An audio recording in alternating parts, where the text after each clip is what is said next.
bos maaf ya, anggota DPR itu senior gua. Ada yang udah 6 periode, ada yang udah 7 periode, ada yang udah 5 periode. Dari Orde Baru masih duduk dari zaman Pak Harto masih berkuasa, kabinet pembangunan 5 kali. Sampai sekarang nih udah kabinet Indonesia Maju nih. Berarti persepsi di Golkar tuh antriannya panjang tuh bener?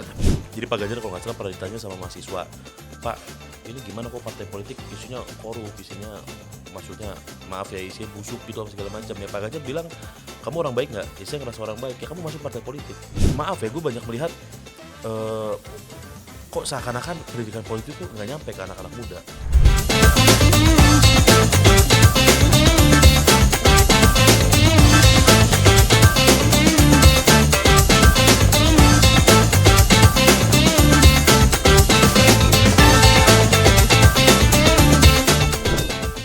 Assalamualaikum warahmatullahi wabarakatuh. Selamat datang di obrolan Sultan di channel YouTube inilah.com. Kali ini kita akan ngobrol bersama dengan Ketua Umum Ali Gifar. Assalamualaikum. Waalaikumsalam warahmatullahi wabarakatuh. Ini Ketua Umum Fokus Maker. Fokus Maker. Fokus Maker itu organisasi Underbow Soksi, Sentral Organisasi Pendiri Karyawan Golkar. Swadiri Indonesia. Iya. Oke, dan itu pendiri Golkar. Golkar. Salah satu di antara 3 pendiri Golkar. Oke, Karena ada Kosgoro, MKGR sama Soksi. Artinya afiliasi partainya ke Golkar lah ya. Afiliasi partai udah pasti ke Golkar. Oke, berarti struktural partai ini. Strukturalnya koordinasi di bidang pemuda dan olahraganya Partai Oke, Golkar. agak ribet ya. Agak ribet pokoknya. Agak ribet ya. Agak ribet. Karena memang banyak strukturnya, tekan ini mungkin nggak banyak tahu mengenai saya partai lah, apa struktur partai politik. Itu berarti posisinya di mana kalau dalam struktur Golkar? Jadi sebenarnya kalau mau bicara posisi Fokus Maker itu agak harus tarik balik dulu nih ke cerita-cerita dulu. Panjang berarti. Agak panjang sebenarnya. Jadi Golkar kan dibuat atau didirikan oleh 3 organisasi, namanya KINO tuh, kelompok induk organisasi. Nah, akhirnya berhimpun jadi 3 nih sekarang, Kosgoro 57, Soksi sama MKGR.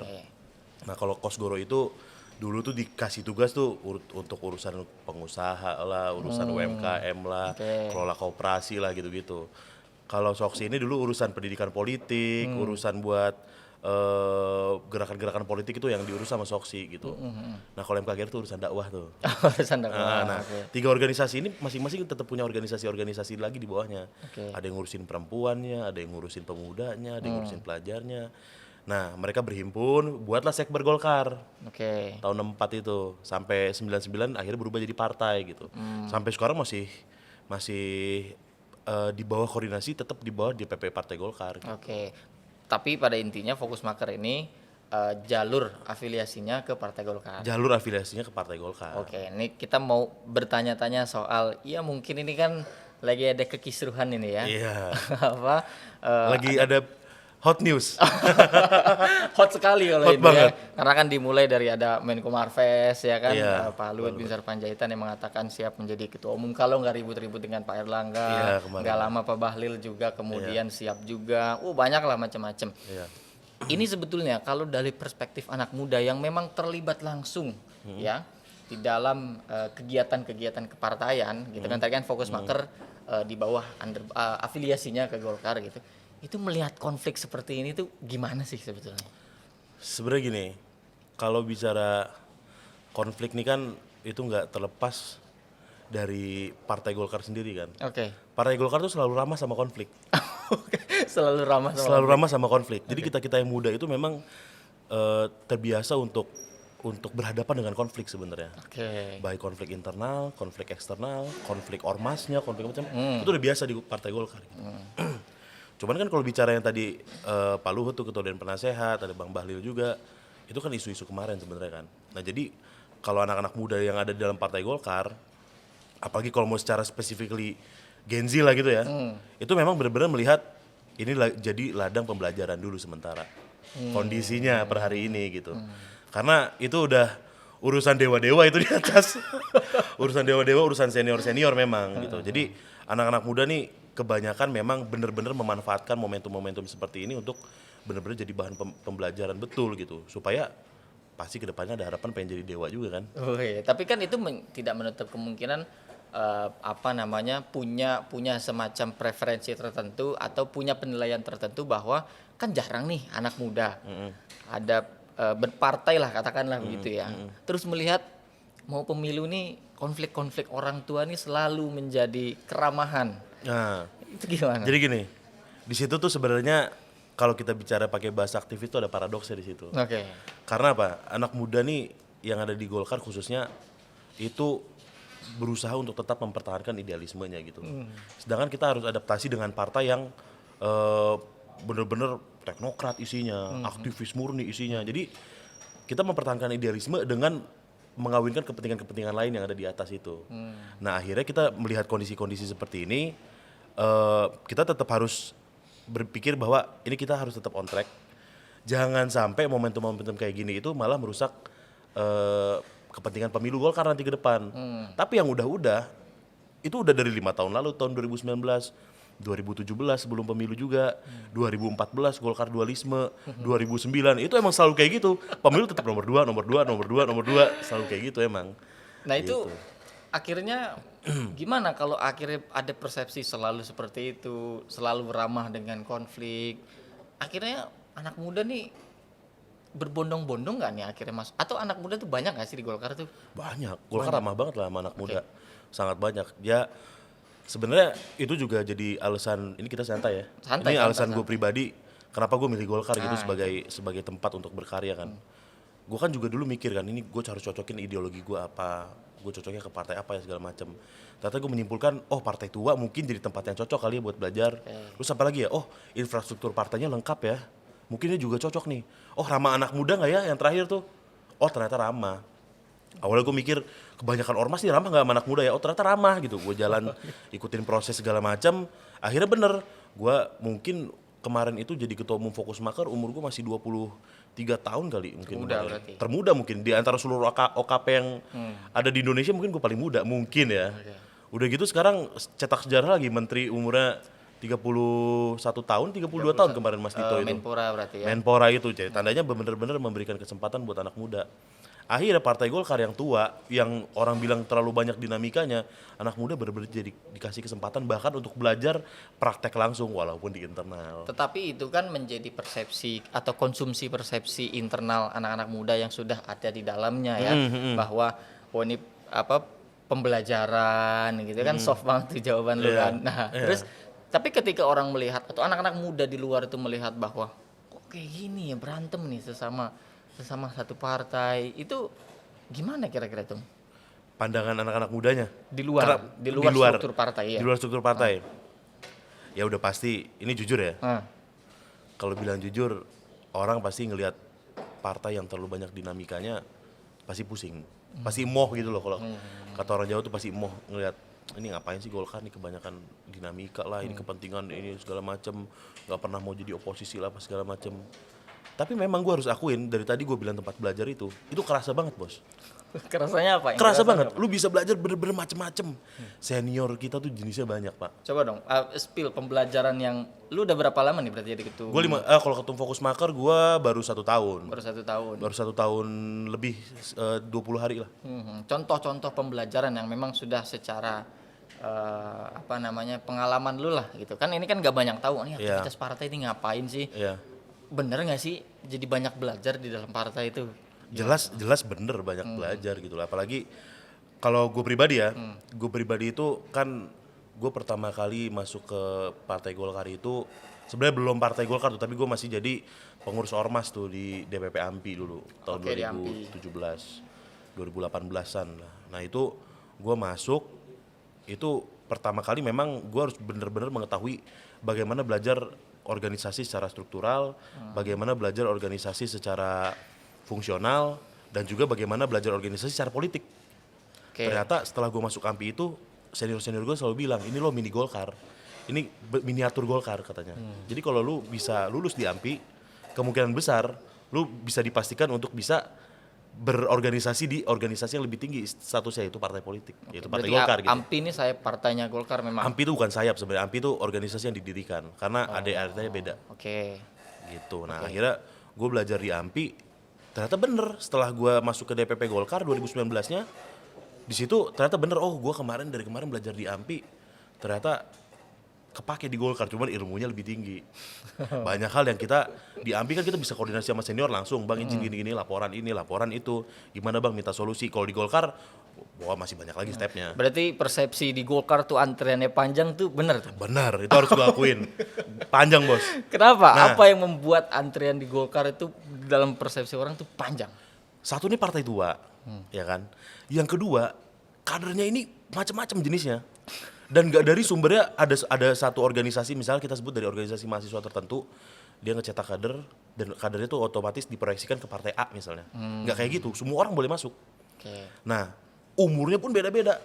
Bos, maaf ya, anggota DPR itu senior-senior gua.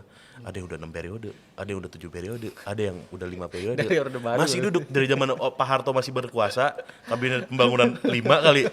Sampai sekarang nih udah kabinet Indonesia Maju nih. Tetap menang juga? Tetap menang terus. Nah, dari situ makanya antriannya panjang. Nah, tapi nggak menutup kemungkinan kalau memang lu menonjol. Kalau di Golkar tuh namanya PDLT tuh, pengabdian, dedikasi, loyalitas, yang T-nya gue lupa tuh. Nah, itu benar-benar dicek sama DPP partai, dinilai betul, dikurasi betul kader-kader yang potensial. Pakai sistem scoring juga? Pakai sistem scoring PDLT. Di DPP Golkar tuh dipakai. Gimana tuh maksudnya, ini kan kita belum banyak yang tahu nih sistem scoring. Ternyata ada ya di partai, enggak yang Ada. asal comot beli Nggak, apa. tapi bukan dalam bentuk asesmen khusus yang tertulis ada scoring sekian tuh enggak, tapi memang penilaian itu dilakukan secara objektif oleh senior-senior yang memang selama ini memiliki tugas-tugas tertentu di kepartaian. Ada yang urusan dengan organisasi, ada yang urusan pemenangan pemilu, ada yang ngurusin ormas, ada yang ngurusin macam-macam kan. Itu memang dilihat nih siapa kader potensial, oke, menonjol, oke, bisa nggak lu mimpin, kalau lu nggak bisa mimpin, reshuffle, tuker. Itu biasa di Golkar gitu. Oke, tapi bahwa ada narasi-narasi kan bertebaran tuh bahwa ini Golkar elektabilitasnya menurun, itu dirasakan juga sama anak-anak muda yang ada di dalamnya. Atau gimana? Jujur lagi nih ya. Jujur lagi, kalau dibilang kerasa ya kerasa. Oh kerasa ya? Kerasa. Tapi, nah ini spesial Golkar. Kekuatan Golkar itu memang adanya di caleg. Pasca reformasi ya, kekuatan Golkar itu adanya di caleg. Jadi kalau kita lihat survei Golkar, surveinya 8%. Golkar surveinya 9%, 7%. Dari pemilu 2009 tuh kan gue perhatiin kan, 2009, 2014, 2019, Golkar tuh surveinya di atas 6% tapi di bawah 10% terus. Nah tapi setelah masuk ke pemilu, itu langsung jadi setelah pemilu Golkar 12%, 13%, 14%, 85 kursi, 89 kursi, 116 kursi, kan kayak gitu kan sejarah Golkar. Jadi memang kekuatannya ada di caleg. Makanya Presiden bilang waktu Munaslup di Bali kalau nggak salah, Golkar ini bukan lagi kumlot di politik tapi summa kumlot katanya. Guru besar ilmu politik. Kalau nggak percaya tanya aja anggota DPR, DPRD sama DPRD kabupaten kota. Jadi justru kekuatan elektoralnya itu berbasis caleg-caleg tadi ya. Caleg. Dan ketokohan di daerah khususnya ya. Tapi dirasakan kalau kemudian ada suasana melemahnya itu tadi udah bilang ada. Batiniah ya. Berubah nih tadi soalnya nggak batiniah soalnya. Iya. Kalau suasana secara kebatinan ya emang kerasa, gue harus akuin. Kerasa, tapi memang teman-teman yang cuman bahkan di organisasi kayak Fokus Maker ya, kayak pengurus departemen aja atau wakil bendum, wakil sekjen, entah kenapa mereka akhirnya terpacu untuk apa namanya, berusaha untuk naikin elektoralnya partai. Karena emang mungkin feelingnya udah membudaya gitu, feeling kebudayaan Golkar tuh udah nempel di organisasi-organisasinya Golkar gitu. Berarti kalau kita bicara soal anak muda dan partai politik tadi, nah lu nih gimana pendapat lu bahwa semakin sedikit anak muda nih di politiknya tertarik, gitu ya, di politiknya tertarik terhadap keberpihakan isu tertentu gitu ya, pada aspek-aspek tertentu dia tertarik. Tapi untuk masuk ke dalam partai politiknya ini orang jadi males, segan dan lain-lain sebagainya. Gimana tuh? Sebenarnya gini, ini kali ini gue boleh sebut sama capres lah ya. Boleh dong, boleh. Oh kita bahas capres nih. Ya monggo, cuman ini gue gara-gara pertanyaan lu gue jadi keinget satu jawaban capres, gue sih keinget jawabannya Pak Ganjar. Jadi Pak Ganjar kalau nggak salah pernah ditanya sama mahasiswa, Pak ini gimana kok partai politik isunya korup, isinya maksudnya maaf ya isinya busuk gitu apa segala macam. Ya Pak Ganjar bilang, kamu orang baik nggak? Ya saya ngerasa orang baik. Ya kamu masuk partai politik. Karena perlahan-lahan itu akan merubah sistem gitu loh. Nah kalau kita bilang partai politik tuh kotor apa semua segala macam, politically di mana nggak kotor. Oke. Itu harus gue akuin. Karena itu yang terjadi. Berarti kan maksudnya dalam politik nggak ada yang bersih? Bukan nggak ada yang bersih juga. Bersih itu kan upaya. Oke. Dan pasti ada orang yang bersih. Tapi namanya kita, politik kan ilmu untuk mencari kekuasaan ya.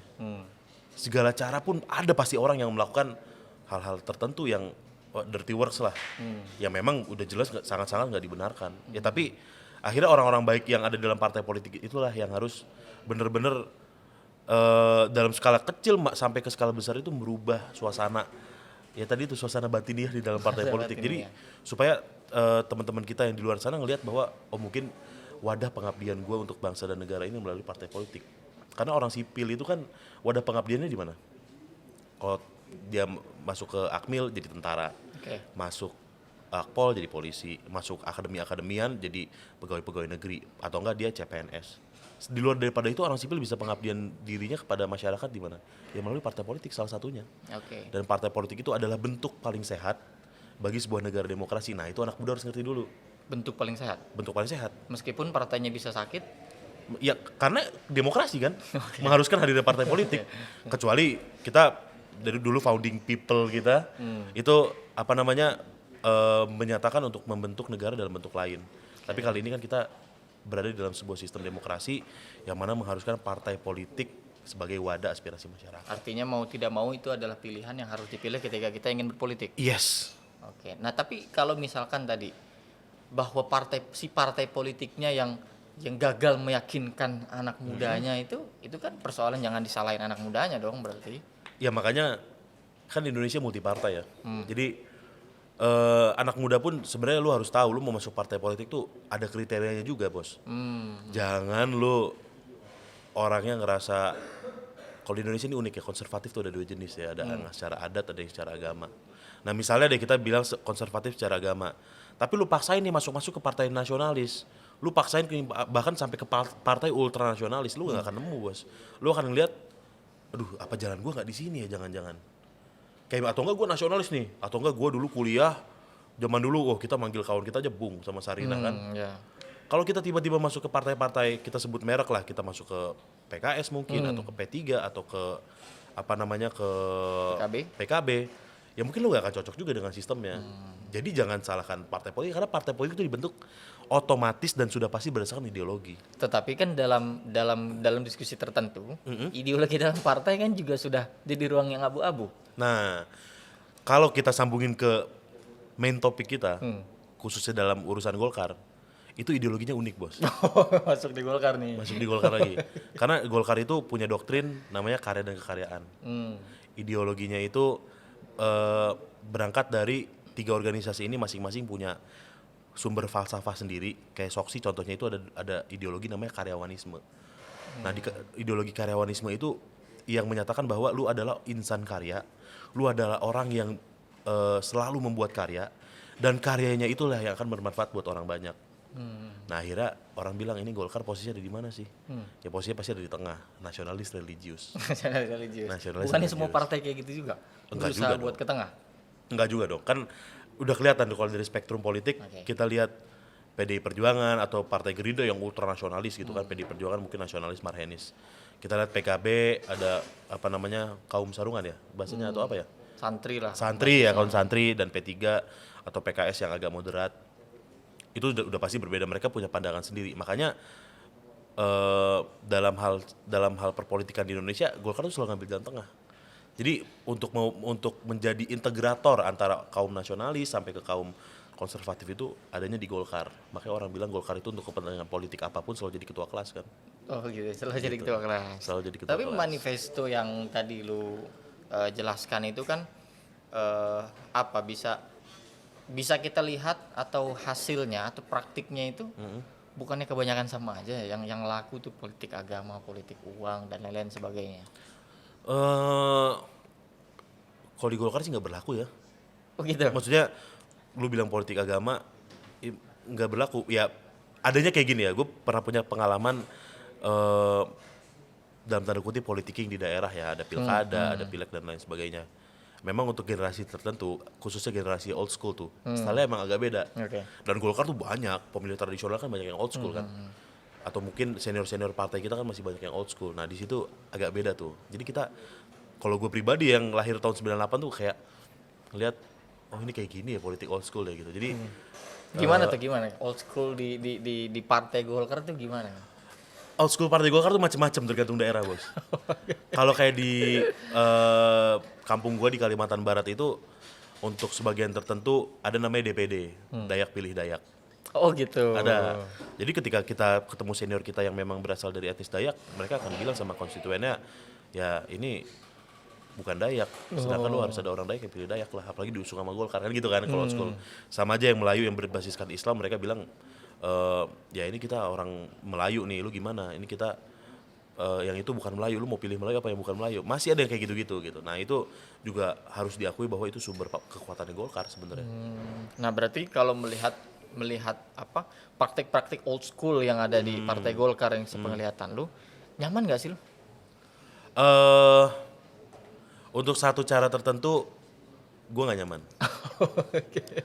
Untuk satu cara tertentu gue nggak nyaman. Tapi bukan berarti juga gue nggak bisa nerima. Karena kita nggak bisa juga memaksakan senior itu kita paksakan dengan cara kita kan, senyamannya kita. Mereka ada style sendiri, toh mereka kepilih terus kok. Oke, tapi kan sekarang pemilih banyak anak muda. Yes. Harusnya aspirasi anak muda dong yang lebih dikedepankan lah gitu. Ya itu dia, makanya kalau gue memang secara keinginan gue memang gue sepakat betul emang style anak muda yang dikedepankan kan. Ya tapi senior-seniornya memang masih ada gitu. Dan kalau misalkan lu tanya Golkar ngantri apa enggak, itu antriannya bentuknya kayak begitu, Pak. Kita nunggu aja nih, aduh ini senior, lama betul senior. Jadi, Bang, jangan lama-lama, Bang. Kalau motor gantian, Bang. Iya. Nah, kalau tadi kita sempat menyebutkan atau mengutip kalimat GP, ya kan? Ini apakah salah satunya ini atau mungkin keabsenan yang dilakukan, kan Pak Menko, Pak Luhut kan menyampaikan ini kok nggak jelas ini pilpres, nggak kesini ntar kesini. Menko Marves nih. Menko Marves. Itu kan mengatakan ini Golkar dalam pilihan capres ini belum jelas. Nah, kalau dari anak mudanya sendiri melihat pencapresan kita dengan konfliknya masih konflik orang tua kan. Nah ini gimana pandangan lu? Gini, di Golkar tuh bukan masih ya. Ada garis imajiner yang membatasi antara kewenangan anak muda sama kewenangan senior-senior yang masih memegang kebijakan di partai. Nah, dari situ tuh terasa betul bahwa kita memang belum bisa terlibat aktif dalam memutuskan kebijakan partai untuk bentukan capres kemana. Walaupun secara formal itu ketua umum di Munas 2019 kemarin ditetapkan sebagai calon presiden dan membentuk koalisi. Tapi kita anak muda dimanapun yang ada di Partai Golkar, khususnya gue bicara sama ketua umum BMK, gue bicara sama ketua umum Hima Kosgoro, gue bicara sama ketua umum Wirakarya, Baladika dan lain-lain sebagainya, termasuk ketua umum AMPI Bang Jerry, itu memang kita semua memutuskan untuk tegak lurus apapun yang diperintahkan sama partai politik, sama Partai Golkar. Nah, jadi kita masih nunggu nih waktunya. Partai mau memutuskan kemana, mau ke GP kah? Mau ke 08 kah? Mau ke ABN ya? Padahal dia sebenarnya ARB ya, Anies Rashid Baswedan ya. Iya, tapi ARB udah ada Abu Rizal Bakri. Diambil duluan ya. Diambil duluan sama Golkar. Apa mau ke situ? Apakah kita mau bahkan tentukan poros sendiri? Itu kita masih benar-benar nunggu momentumnya. Karena kita benar-benar sudah bicara sama ketua umum itu, kita bilang, Bang ini kita gimana nih, mau nentuin sikap apa mau gimana? Kita tegak lurus aja sama partai. Makanya kita tinggal tunggu aja. Tapi itu cara anak muda banget apa bertentangan dengan preferensi lu sebagai anak muda gitu? Udah pasti Golkar yang isinya banyak banget jenisnya, itu pasti punya preferensi sendiri-sendiri. Tapi kalau dibilang bertentangan sama enggak, kembali lagi pasti kepilihan kan. Kalau gue pribadi sih, gue bener-bener berusaha untuk menempatkan gue sebagai orang Golkar aja. Jadi kalau partai maunya apa, gue ikut tegak lurus. Kayak gitu. Tapi mungkin ada senior lain yang punya preferensi lain, tapi di ujung tetap akhirnya tegak lurus kok. Senior lain punya preferensi lain tuh siapa kira-kira? Ada senior gue kader Golkar namanya Bang Ucok ya. Dia Oke. sempat buat wadah namanya Go Anis kan. Oh, gitu. Terus juga ada senior-senior yang khususnya dari teman-teman teman-teman waktu dari zaman Indonesia mengajar apa segala macam juga koordinasi sama Pak Anies mungkin ya. Tapi juga itu nggak serta-merta ketika partai udah menentukan biasanya semuanya tarik balik langsung dorong. Tapi katanya seringnya ini juga ramah terhadap konflik, dualisme dan lain-lain Iya, sebagainya. sebelum keputusan itu diambil tuh biasanya konflik-konflik tuh riak-riak tuh udah nongol tuh. Makanya gue bilang ramah sama konflik. Emang konflik dulu biasanya konflik, main di ujung. Yang udah gitu. Jadi style emang kayak gitu ya. Dari gue juga nggak tahu kenapa sih sebenarnya. Jadi kayak gitu terus ya. Jadi kayak gitu. Kita bahas anak muda sekarang. Boleh. Ini lu lihat kita kan pemilik saham terbesar lah ya sebagai pemilih di Yes. 2024 generasi muda seangkatan kita Gen Z milenial segala macam. Ini gimana bos nanti? Mungkin kita partai masing-masing preferensi pilihan di capresnya mungkin masing-masing. Tapi kan anak muda ini pasti punya frekuensi yang sama entah di dalam maupun di luar partai. Menurut lu gimana? Gini, kalau menurut gue memang gue harus tahu nih bahwa anak muda ini khususnya yang segenerasi sama kita atau di atas kita sedikit bahkan di bawah kita ini kan banyak yang pemilih pemula bahkan benar-benar belum aware sama sistem apa yang terjadi dalam pengambilan kebijakan apa yang terjadi dalam pengawasan bahkan masih banyak yang nggak bisa bedain dikiranya anggota DPR tuh pemerintah atau dikiranya pemerintah tuh juga ada fungsi pengawasan gitu padahal enggak. Itu tuh harus tahu dulu sebenarnya. Jadi ketika kalau bicara politik, ya lu harus tahu dulu bener-bener bangsa ini atau negara ini tuh jalannya kayak gimana sih? Karena gue banyak melihat kok seakan-akan pendidikan politik kok nggak nyampe ke anak-anak muda. Padahal itu yang sangat-sangat penting. Karena sehari-hari kita akan terlibat dalam hal seperti itu. Lu buat KTP, kebijakan politik. Lu buat BPJS, kebijakan politik dan lain-lain sebagainya gitu. Nah itu dulu. Nah baru yang kedua, lu bisa tentukan preferensi lu kemana, secara partai politik maupun ke capres. Jadi lu harus perkuat dulu pondasi keilmuan itu buat anak muda. Saran gue, karena itu pun yang gue lakukan ketika gue ngambil keputusan untuk gue mau bergolkar, gue ngambil keputusan untuk gue mau berampi waktu itu. Itu dulu yang gue lakukan, gue harus perkuat dulu pondasinya, baru gue masuk ke dalam. Tapi kalau misalkan kita masih linglung, masih bingung segala macam, kalau lu mau coba-coba juga boleh, asal lu punya komitmen untuk sambil belajar. Pembelajaran tadi. Penting banget. Tapi Gua vibes-nya bakal sama nggak antara 2019 dengan di 2024 nanti, menurut lo? Nah, ada dua faktor. Vibes yang pertama itu secara pemilih. Secara pemilih pasti akan beda. Oke. Jelas usia kita tuh bakal banyak kan jumlahnya. Karena di kajian, gue pernah baca di kajiannya Golkar tahun 2012 itu sebelum Pak Jokowi kepilih itu kan. Pernah Pak Abu Rizal Bakri itu memerintahkan senior-senior gue itu untuk bikin kebijakan menuju Indonesia Emas 2045. Itu tahun 2012 sudah muncul tuh. Golkar udah buat kajiannya lengkap. Termasuk Ketum Airlangga tuh jadi salah satu pengisi materi masalah energi baru terbarukan kalau nggak salah di situ. Nah, dan disitulah gue baca pertama kali juga bahwa 2024 ini akan jadi gerbang pintu masuk bonus demografi.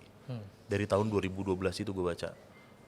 Nah, ternyata di situ ada dua karakter yang berbeda di antara pemilih kan. Makanya gue bilang pemilih jumlah yang seperti kita ini jumlahnya akan lebih banyak daripada pemilih-pemilih yang lebih senior daripada kita. Itu yang pertama. Yang kedua, perbedaan terkait dengan 2024 itu udah pasti masalah tensi politiknya. Tensi politiknya. Karena apa? Ini mulai kosong-kosong. Kenapa gue bilang kosong-kosong? Presiden Jokowi akan mengakhiri masa jabatan di 2024 nanti. Yes. Intinya kita punya presiden baru. Ditambah lagi bisa jadi dan harus terjadi sih sebenarnya. Pasti harus ada partai pemenang baru di parlemen. Oh gitu ya. Iya dong. Partai pemenang baru Berarti di parlemen. Yang sedang berkuasa paling nggak gantian. Paling nggak gantian sampai nomor 2. Iya. Paling nggak gantian dan lain-lain sebagainya gitu. Nah ini akan merubah dinamika lagi pasti, dan anak muda akan terlibat di dalam situ. Jadi kalau kita nggak siap-siap ketinggalan. Kan ada senior gue pernah ngomong mau ikut barisan atau mau jadi penonton. Nah anak muda sih saran gue harus ikut barisan, jangan cuma jadi penonton, karena lu nggak akan ambil andil di situ, percuma lu cuman ngeliatin aja orang bermain di atas tapi lu nggak ikut permainan itu, padahal lu merasa lu orang baik.